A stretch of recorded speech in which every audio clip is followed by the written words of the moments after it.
This is Canada Reads American Style, featuring two friends who love Canada Reads and Canadian literature. Welcome our host Rebecca from Michigan and Tara from Ontario. Hi everyone, it is Rebecca, and today I am speaking with Dr. Kasia Van Schaik. She is an assistant professor of English and creative writing and the co-director of the creative writing program at the University of New Brunswick. She specializes in 20th and 21st century North American literature and is particularly interested in the intersections between narrative, gender, and the environment. Her first book, the linked story collection, We Have Never Lived on Earth, was nominated for the 2023 Giller Prize. Her upcoming book, which we will be talking about today, is a work of cultural criticism and memoir entitled Women Among Monuments, Solitude, Permission, and the Pursuit of Female Genius. It is published by Dundurn Press and available as of February 17th, 2026. And Kasia, welcome to the podcast. Thank you so much. It's a delight to be here. And I just want to say thank you to Halle Godry, who, with River Street Writes, who sent me a digital copy. And it was the last book I read in 2025. And it capped a great year of reading, but I was so thrilled to read this book at the end of the year and spend some time with it. So as everybody knows, I tend to kind of gush a little bit about books that I love so much, but this was definitely one that I want everyone to read because it was fabulous. So can you give us an overview of Women Among Monuments and tell us what prompted you to write this book? Certainly, and I'm so thrilled to hear that it got to you at the right time. Yeah. So, Women Among Monuments is a meditation on the enduring obstacles women artists and writers face in a world still unaccustomed to recognizing female genius. So the book asks, what beyond a room of one's own, of course, quoting Virginia Woolf there. So what beyond a room of one's own are the conditions necessary for women to make art? So who gets to make art? Who and what gets monumentalized? And how do we claim a creative life? And I'll just say right away that I use the term woman in the book and in the title, but I use this term inclusively. So it's a term for all people who identify as women.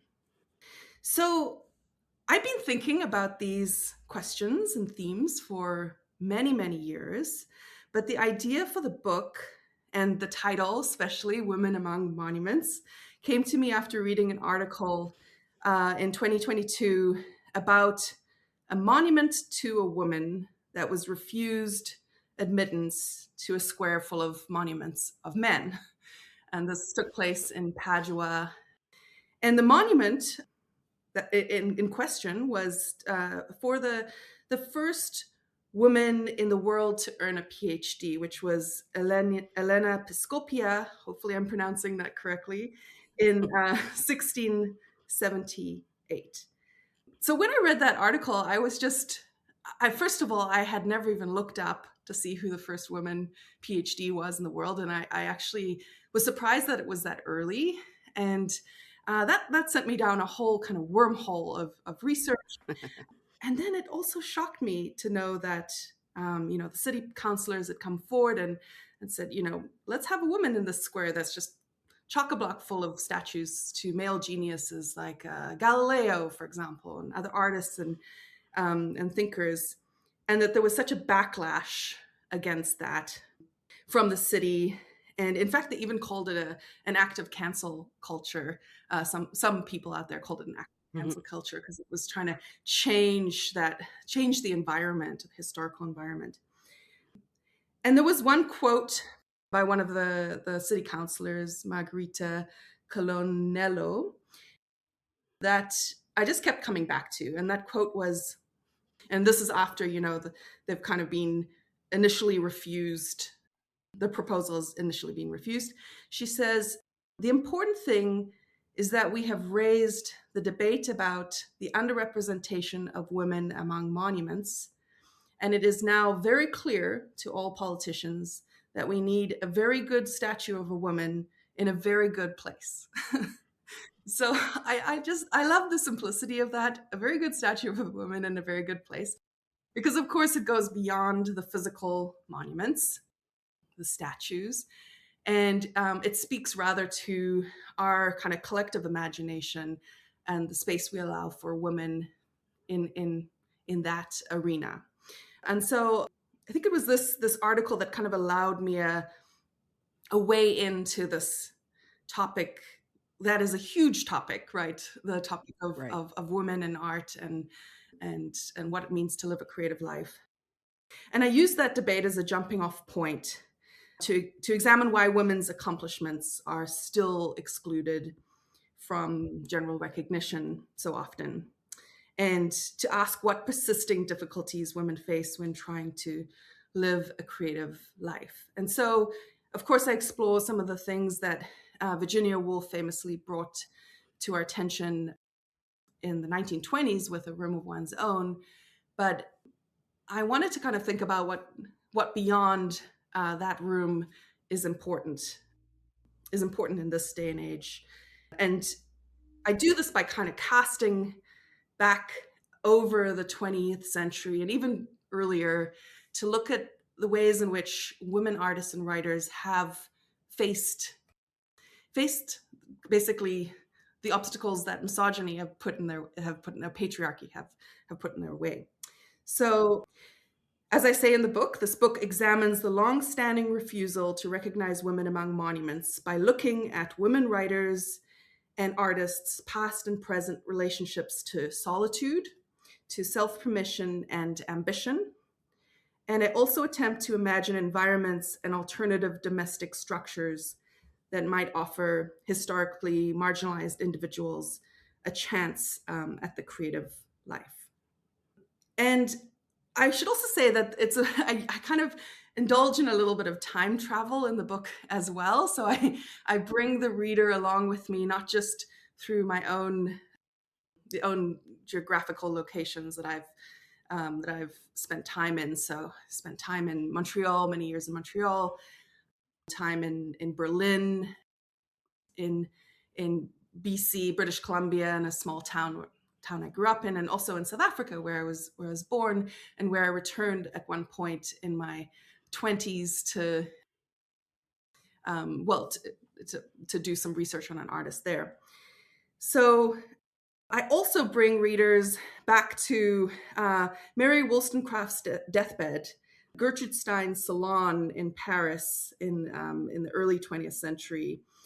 And this kind of allows me to study these various moments and questions about female genius, those who shy away from it, those who demand it, claim it, like Gertrude Stein. So there's a little bit of time travel and a lot of actual travel, because my life has been so full of that dislocation and transformation that comes from that. But ultimately, I would say that Women Among Monuments is a book for anyone, everyone who's attempting to live a creative life, whether that means a life as an artist or just a life in which you have creative possibility, right? That you have a creative practice. And so I'm hoping that this book can touch upon the interests and lives of all of those folks who want to live creatively. Yeah. Well, the strength of your book to me is the vulnerability that you displayed about your early lack of career focus and ultimately what it took for you to embrace your artistic identity as a writer. And so when you say that about who this book is for, I totally agree because I think that we as women often downplay because we've been taught, through patriarchal systems and misogyny, et cetera, that what we create isn't worthy, I guess. And so I want to say, I assume that showing that vulnerability was a hard thing to do, especially as an academic, because that isn't quite the norm, I think. And so, how did you decide to put so much of yourself into the book, which I think makes it absolutely brilliant? That is one of the pieces that I really loved about the book. Well, thank you so much. And it didn't start off as being that sort of heavily autobiographical. It definitely started off as a work of cultural criticism. But I do find for myself that I am most drawn to books in which the author allows for that vulnerability. And so I really wanted to write a book that I would be excited about reading. A few years ago, I read Olivia Lang's The Lonely City, which is a book about loneliness and art. The Lonely City is New York in her case. And I was struck by how this was a writer writing about her own loneliness and the loneliness of other artists and being so deeply vulnerable, to an enormous readership. And so I thought, I can do this as well. And I do believe also, and this is kind of quoting the theorist Lauren Berlant, but I do believe that there's a kind of strength in vulnerability. And also just in terms of nonfiction, being vulnerable with your reader is a way of extending a kind of bridge to the reader. It's forming a social contract with the reader, saying, I'm going to be really honest and really open and very vulnerable with you. And so I hope you, I hope you engage with me in kind, right? So I came across, actually just very recently, just a couple days ago, I came across a quote by the writer Jeanette Winterson. And the quote goes, "All writing starts with discomfort. It's a lie detector that starts with yourself." And so I'm teaching a course on nonfiction right now, creative nonfiction. And that's something I've said to my students as well. It's just like the reader can tell if you're not being honest on the page. And so the best of your abilities, the best you can with respecting other people's lives, etc. Try to be as vulnerable and as honest as possible. And I think it's important in this book, the experiences of frustrated ambition, of self-doubt, of loneliness, of kind of the questions and insecurities of choosing a life that's maybe a less conventional life. I think those lived experiences are really important to the book and to these questions about women artists and writers, questions about the engagement with domesticity, what I call in the book the uncreative life. A little tongue in cheek there, because I do believe that there's a lot of creativity in our domestic worlds and our everyday life. But yeah, so my own struggles with my own uncreative life as I try to achieve a creative one were really important, I think, to the framing of the book, but also to the central questions of the book. Yeah. And I want to say too that if I had the chance, the opportunity, I would sit with you for 12 hours and talk about this book. And I have 1,000 questions, 1,000 things that just really resonated with me as I was reading it. So what I've done is I've tried to pick out some of the questions I feel like readers will want to know the answer to, because mostly I want to know the answer to. Okay. So here's the next one. You have mentioned that some have argued that we should sideline the term genius because of its patriarchal history and use a more inclusive term like creativity and resourcefulness. So I was thinking about this, that if you had asked me to name a female genius, immediately my brain went to a scientist, some woman scientist, historically a genius, right? But if you asked me to name a woman through creativity and resourcefulness, the first thing that popped into my head were the Black women who made quilts and put Underground Railroad information in those quilts. And that was genius. It Yes. was brilliant. Wow. It was creativity and resourcefulness. And those women, right, are lost. Well, they're not anymore, but they were lost to history for a long time. And so that's why this whole idea of female genius feels like such a narrow term. When you expand it, it opens up the world to many more people who could participate in those in that definition, right? So I wanted to know if you think we need to replace the term genius. Right. Okay. So I've thought about this a little bit, especially in that chapter, Almost Genius. Again, the title of the chapter coming from a reviewer's description of the author Kate Chopin. So her work amounts almost to genius. And I mean, her work amounts to genius. Just call it like it is. But they weren't able to do that at that time. I don't think that we necessarily have to abolish the term genius. Interestingly, it's a term that's kind of gone through many different evolutions, iterations.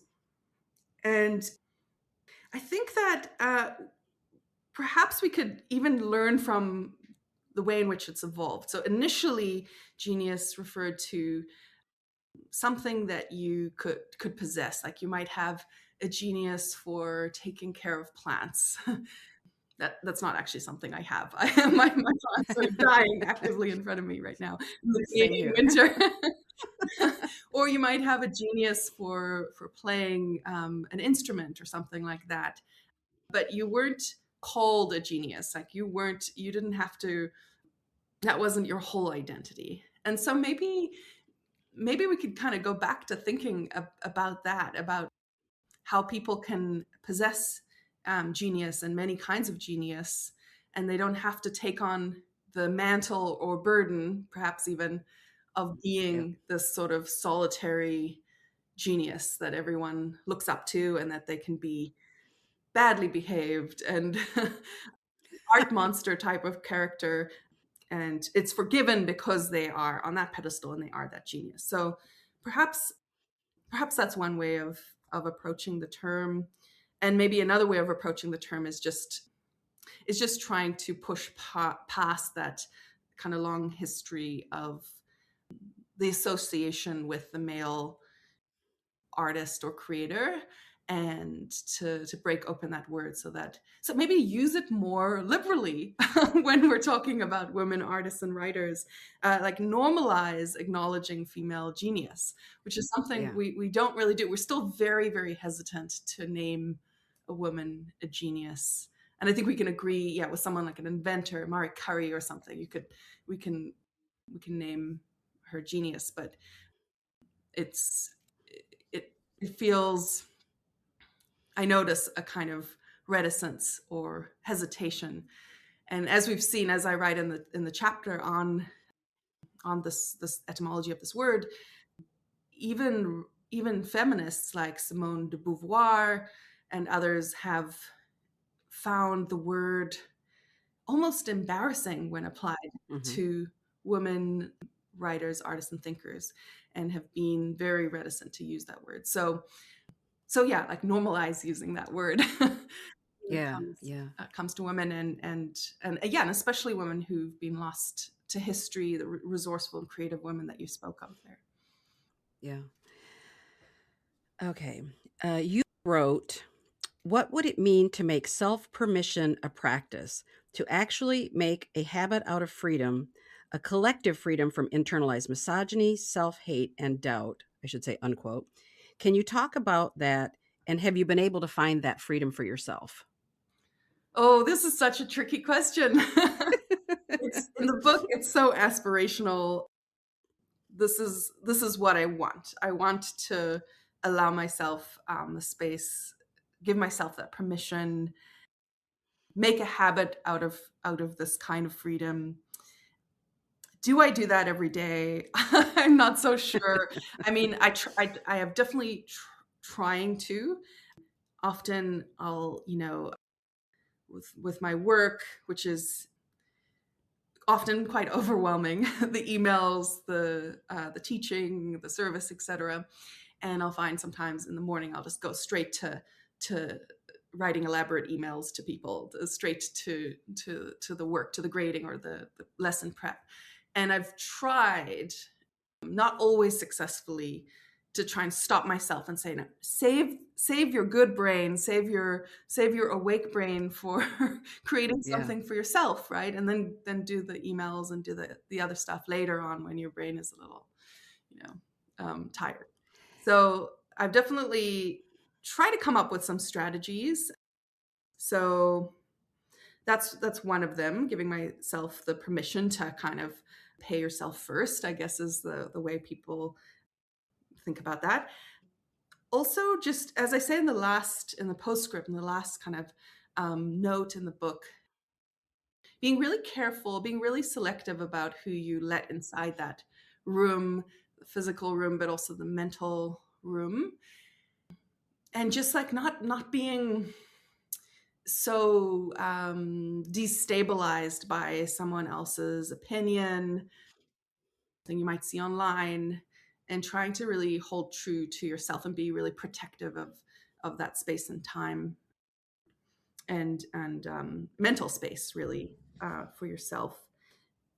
I find this difficult because of the digital world we live in, especially this world that's kind of based on comparisons. I notice it's easy to compare yourself with other artists or writers who may be receiving more recognition or seem to have their life completely charted out or perfect. And so that's something I'm kind of working on. And in fact, I've been thinking about writing a piece about that. I think fiction probably is the medium I'll choose, but write about that sort of artistic rivalry. And sometimes we see how that can actually be quite pernicious, sort of self-comparison.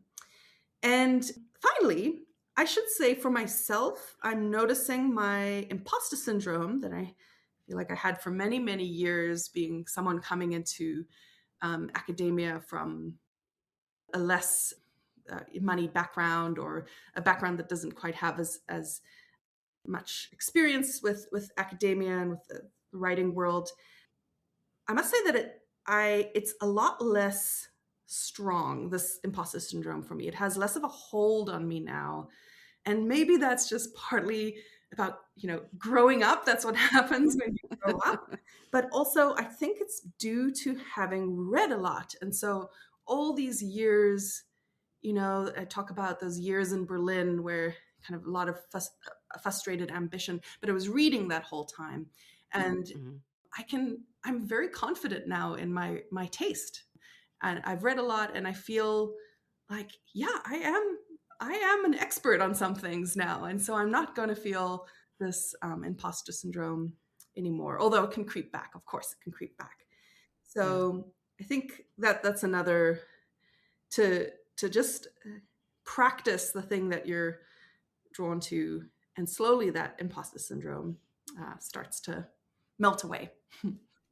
Yeah, because even in the book, I really felt you can see that trajectory where you start to gain that confidence and that belief in yourself, and then absolutely grabbing hold of what it is you really want and moving forward with it. I mean, you see that throughout the story. And I think everybody has doubts here and there. No matter how old you get, you sort of have a little bit here and there. Maybe not so much as you get really older, because as I'm at this point now, I'm kind of like, it's that ship has sailed, right? Like, I'm here now and it is what it is, and you know, whatever. But the one thing I did want to mention, which I had forgotten to bring up before, but one of the things that really struck me was how much men have women in their lives to manage all the noise around them so that they can create, and how women generally don't have that ability, generally speaking, and historically certainly they didn't. Mhm. And so I just feel like that's another aspect of women women's creativity and genius being suppressed. Yeah. And anyway, I just wanted to mention that because I thought that piece of your book as well really struck me when it really hit me, that I thought, oh yeah. I mean, even though it's, you sort of figure, oh, well, duh, right? Like, of course. Mhm. But then when I really, in the context of reading your books, kept thinking about it and kept coming back to it, and I thought, think about how many women geniuses were lost to Yeah. the world because of that. Yeah. Because of being secretaries to the artist who, yeah, had Yeah. decided they needed that space. And yeah, yeah, definitely. And I mean, there's the case, I talk about Edward Hopper, Yeah. right? And how his wife gives up her practice in order to be his secretary, essentially. Yeah, it we see this occurring over and over again. And I've actually thought, I mean, I've thought about how useful it would be to have someone helping with that kind of aspect, those aspects of life.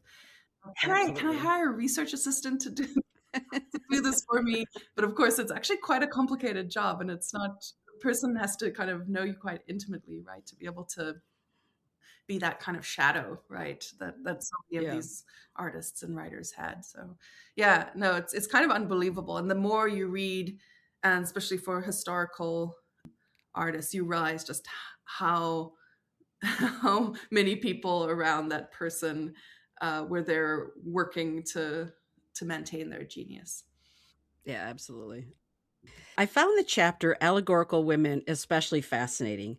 The idea that female statues are more often ideals or virtues rather than historical figures.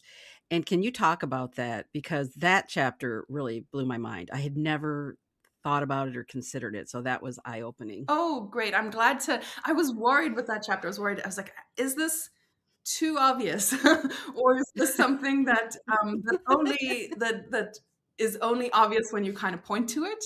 Because I think once Yeah. you point to the fact that so many of the statues in the States and Canada, and in other parts of the world, like there's so many statues of women, but they're not of historical women. And when you start noticing that, it's actually become a kind of game. I was recently in New York with my partner, and we're at the New York Public Library, and we say, "Oh, there's another one. There's another allegorical woman. There's another one." They're all sitting outside, in the marble, their marble clothes, and it's patience, resilience, or liberty, or Yeah.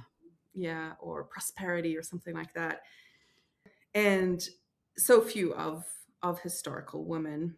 And so this was something that I'd noticed really early on as a undergrad student in Montreal. And as I write in that chapter, I used to go to the park, the central kind of park on Mount Royal, and sit below those statues, the Georges Etienne Cartier statue. And so we have the historical male, and surrounding him are all these beautiful, voluptuous women who have identical faces, and they're the allegorical statues representing the provinces of Canada and representing other virtues. And so that had stayed with me from that time. Now, basically, oh, is that basically 2 decades ago? It's frightening to think about. Um, and then when I was writing this book, I thought, no, I have to include those allegorical women.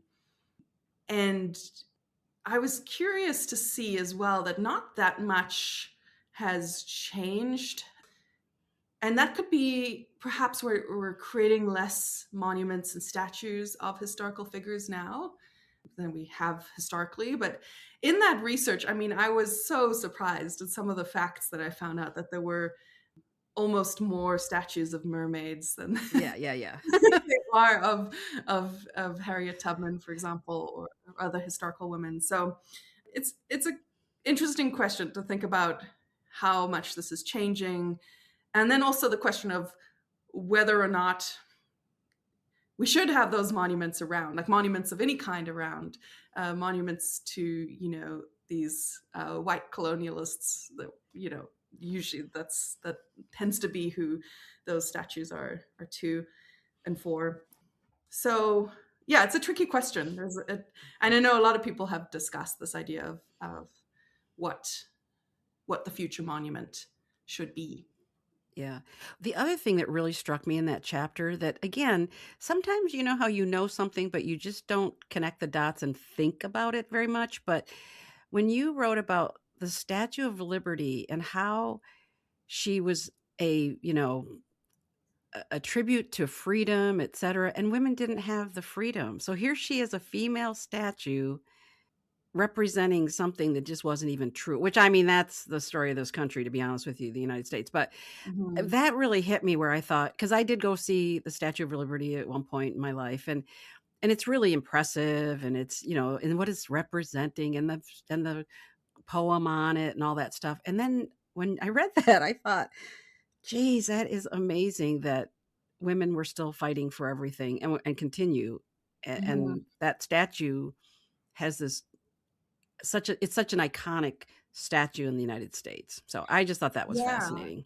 And I think there's also there's a kind of sleight of hand going on there. It seems like almost by having those statues, like the Statue of Liberty, which seems to be the strong female statue, as opposed to having statues to historical women, or beyond the statues, to having policies that liberate women and minorities and give them more power, more actual material power. We have this enormous statue, and so it's like it sort of, it definitely seems, I mean, and it's full of contradictions. Like I say, Liberty is not representing her own freedom, but it does seem that it's that in place of actual power, right? Mm-hmm. And so there's a little trickery going on there. It felt like, at least, right? Because you're attracting people's attention with the statue, and maybe distracting them from other questions. And it's actually, in many ways, I feel like it just gets us to buy into the whole myth of it all, Mm, right? And yes. that's how it feels, because of course, who doesn't love the Statue of Liberty in what she's supposed to represent, right? Right. But then you think to yourself, we've been sold a bill of goods. And anyway, like I said, even though you sort of know it, when I was reading Yeah. it in the context of your whole book, I was just like, ah, I felt very different about it. So, And one other thing about the statue that I found so interesting when I was doing the research about the history of that statue is that she is one of the only statues in the world that you can climb around in. mhm, mhm. You can walk in and move about inside of that statue. And it did seem to, this idea of the female vessel that you can penetrate, that the everyday person can kind of have a piece of her, penetrate her. That to me was pretty striking as well. Yeah, yeah. Now, I will say, and this may be a little silly, but my favorite chapter, of course, is Books We Sleep With. I loved that chapter. I thought that was amazing. And can you summarize the chapter and then share with us the open call you sent to your friends? Because I swear I'm totally stealing your idea. I loved it and I want to do it with my own friends. And so, can you just talk a little bit about that chapter and that thing that you did with your friends, which I thought was so cool? Absolutely. So I love that you were drawn to this chapter, because I should say that this was actually the first chapter to be written Oh, nice. for this project, and it was written. I wrote it. I wrote a version, at least a version of this, an essay in, I think it was 2018, 2017, and published it in the American magazine Electric Literature under the name. They made me change the name. It was "Why I Left Men for Books." Quite a provocative title. Yeah. And I published that essay, and it kind of had a little viral moment. People from all over the world ended up writing to me saying that they'd felt heard, that they'd felt like their experience had been represented there in this chapter, or that their same frustrations, etc., frustrations with double standards that women face when they claim their solitude, frustration with the terrible dating scene, the double standards women face, the dating scene, and also just the pressures on women, who want to be artists, and it feels like have to make these choices that male artists don't have to make, choices about having children, having family, choosing more conventional paths. There's this idea that a woman in retreat has a whiff of strangeness about her, right? The female reader, because it seems like there's an antisocial behavior, is not participating in the so-called good life, or the kind of more conventional life. hmm So I'd had that essay out, and I knew that I wanted to write more on those themes. I didn't think I wanted to write a whole book about the female reader, although that would be really interesting. I knew that I wanted to kind of work with those themes, and so when I wrote the full Women Among Monuments, I knew that that was going to be a central chapter to the book. So the piece, it's about reading, and it asks It asks, is reading and claiming solitude a radical act for women? Is it still a radical act for women? Because it definitely was in the past. Mm-hmm. And I argue that yes, indeed, it is still quite radical to be to choose that life, a life shaped by books, a life shaped by intellectual thought and creative practice. It's still for women a trickier path than it is for a lot of male artists. So it's about choosing less conventional life, and in my case, it was choosing a life shaped by the study of literature and the practice of writing. And I spent I spent quite a chunk of my 30s working on a PhD. And it's interesting when you're in that, some people call academia a cult, but when you're in that world of academia as a scholar, and you see people around you, coming into their lives, having families, making money, becoming very successful, and you're still in this kind of almost like suspended state where you're feeding your mind, and in my case, I was teaching full time as well, but you are kind of you often feel like you're in the state of almost a nascent state, a state of becoming, Mm-hmm. where everybody else seems to have, not everybody else, but a lot of people seem to have found their paths. So I wondered too if one of the things that attracted readers to this article, and hopefully attract them to the chapter in the book as well, is the fact that time in your life, it feels like you have so many decisions to make, and it can feel quite stressful and isolating, and the stakes feel very high, and it feels like you really are, for a lot of women, a lot of friends that I've spoken to, kind of living in this state of suspension, and that can feel very destabilizing. And so I think a lot of people are responding to that. But out of that state of suspension, I should say, comes a lot of creativity. And I wrote my first book kind of in that state, right, of suspension. So I should say that there are a lot of good things that come out of that transformative and kind of malleable state, I guess. Mm-hmm. So, and then the other question that you asked about the open call. So it seemed at this time in my life, I really was surrounded by a lot of really creative, talented women, and many of them who were alone or single by choice, or because of the end of a relationship, or whatever the case was. And I sent out an email to basically to most people I knew who were readers, scholars, and writers, and asked them to send me photographs of the books on their nightstands beside their beds. And not everybody responded. People have busy lives, right? Or maybe had too many other obligations. But quite a few people did respond. And in the book, I have a kind of collage of those pictures, of those images, which now almost feels like a kind of time capsule of that time for me, looking at all those friends that I'm still, in touch with, and have gone on to do other things, in their lives. Some of them are partnered now, or professors, or writers, etc. But to see those authors with those thinkers, readers, with the books that they were reading in that moment of time, that were beside their beds at that moment. So that in itself kind of created a sense of solidarity, or collective.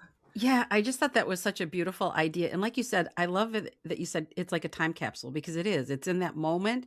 It's what they shared. It's what they were reading. It's who they were in that time of their life, as well as you yourself. And so I just love that. I thought that was such a brilliant idea. So thank you for sharing that.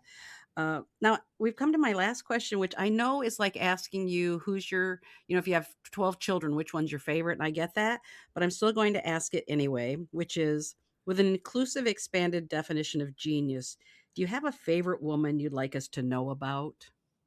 So did you mean someone in the book or It could be kind of anybody, like, it's just a genius where you, because 'cause I'll tell you what, my current genius that I'm obsessed with yeah. is Amelia Earhart, because when I was growing up, everybody just said, "Amelia Earhart, first woman to blah, blah, blah," right? And Yeah. then a wonderful author wrote a youth series, and I'll put it in the show notes just because it's amazing. It's an Amelia Earhart series, and because her family actually had actual contact with Amelia Earhart. And when I read this 3-book series, I loved it. And then I just did a deep dive. I took a road trip to Kansas to see her childhood home, the Hanger Museum. I'm going to go to the archives in Indiana at Purdue University this summer to see her Amazing. archives. I've done a deep dive. She was absolutely brilliant, and she's just been shuffled off in this, like, "Oh, Amelia Earhart, the first woman to blah, blah, blah," right? And I feel like if you really, and I've read some of her own writing, I have 2 more books to read. I've just done this huge deep dive, so if someone were to ask me right now, I would just be like, "Who knew Amelia Earhart was really this person?" I've listened to audio recordings of her. She was absolutely amazing, and who she was definitely a feminist at that time. She Mm. told her husband, "I'll marry you, but you have to understand that this comes first, and you're gonna basically be there to support me and everything," and he went, "Okay."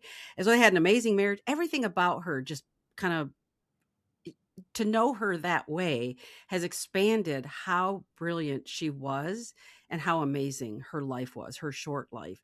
And so I just wondered if there's a woman that you're a little bit obsessed with right now that you kind of just go, "Wow, this person is, has been underscored perhaps," something like that. Right. I feel like there's just so many of them. I'm just trying to I think. know. Yeah, and I mean, there was also one thing I'll just say too is that there's only so much space and real estate on the page in my book, and there were so many authors that I would and artists in that I would have loved to include. Mhm. Maybe there'll have to be a sequel or something because in the end, yeah, in the end, I could just keep going and going and Yeah, going. yeah. So one author, I'll just say one author that I did include in the book, but very briefly, is the author Jean Rhys, Yeah. who I absolutely adore. I think her writing, I think she's one of my absolute all-time favorite authors. Her writing, every time I read it, Voyage in the Dark, Wide So Gas to Sea, I mean, it is cool. It's very melancholic. There's a lot of it's depressing in some ways, but the writing itself is just so pristine and so before her, or she was so before her time, I think, as well. And I haven't really seen another author kind of capture that lyricism and that kind of immediacy that Jean Rhys captured in her work. So that's someone I had actually written longer. There was a few more pages kind of dedicated to Jean Rhys in the book that I ended up cutting just because narratively I kind of wanted to get in and out of the chapter I was working on, and it didn't quite work. It kind of it maybe became me being a fangirl a little bit, maybe a little academic, kind of really going into the nuts and bolts of her life. So I kind of just mention her, just touch on her, but she's someone I return to over and over again, and I return to her if I'm stuck with my own writing, or if I feel like the writing is kind of leaden or doesn't quite have that movement or aliveness to it. Go and read a paragraph of Jean Rhys and then be like, oh right, this is what Wow. writing can look like. Yeah. It's just this flickering flame of writing. So that's one author I would love to spend more time with, thinking about, that I would love to tell people about. And then another author that I didn't include in the book, and partly this is because I'm working on an academic project that this author will be very central to, Mhm. is the writer Shirley Jackson, Ooh. mid-century writer of horror and actually women's kind of housekeeping manuals and things like that as well. Very, very prolific and diverse writer. She's someone I find endlessly fascinating, someone living with also mental disabilities, etc. And so I know she's quite well known, so it's not like it's a discovery or anything, but I definitely, she's a name that I would We've Always Lived in the Castle is Yeah. just incredible book, and I would tell people to go and revisit her. Yeah.